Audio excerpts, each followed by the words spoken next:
Like many composers, I fell in love with music the day I heard John Williams' score for Star Wars. I still remember sitting at my friend's house watching episode 4 and thinking, I want to do that. There was something about the scale of it, the emotional lift told just through music. It made the world feel larger than life, and it changed something in me. Now, when I was 14, I even had the chance to meet John Williams in person at Tanglewood and thank him for what his music meant to me. That moment has stuck with me forever.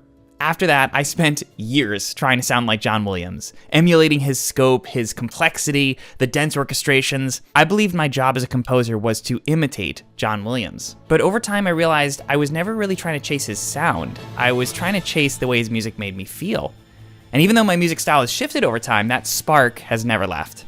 So when Command Zone finally gave me an opportunity to write John Williams a love letter through music, I couldn't turn it down. But bringing it to the finish line proved to be a challenge. I've got a bad feeling about this.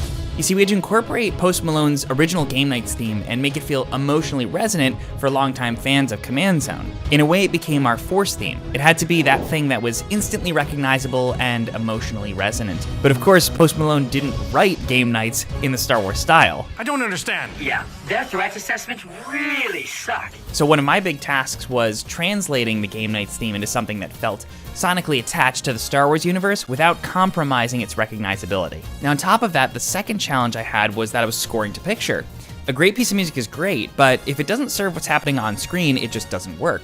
And I was responsible for making sure that storytelling was conveyed through music. The action scenes needed to feel tense without overwhelming the dialogue. The tragic scenes needed to have weight without losing the sense of humor, because at the end of the day, this is a parody. It was this delicate balance between homage, comedy, and storytelling all in one.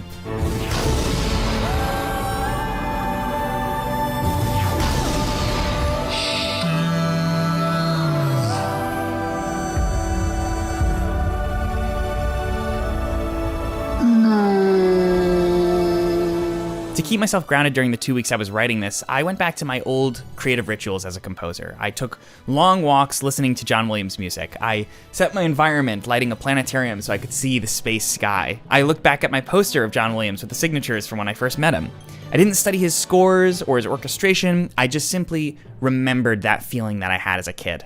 It's funny that I spent so long trying to write like John Williams, and when I finally began letting go of that sound is when I've gotten this opportunity to write just like him again. But it hasn't come from a place of pressure or needing to prove myself. It's come from a place of joy, remembrance, and honoring music that deeply inspired me when I grew up. And even though the world I'm building now, Raven's Hollow, is very stylistically different than Star Wars, I still feel John Williams' imprint in the music I write. That love for mythical storytelling and rich narrative done through music, whether there's picture or not. Ultimately, I'm just grateful to have had the chance to say thank you to one of my musical idols in the language that I know best. Maximum light speed. What the hell is banding? Again, huge thanks to Command Zone for inviting me into their galaxy. This was by far one of the most fun projects I've done in a while, and I really hope you all enjoy.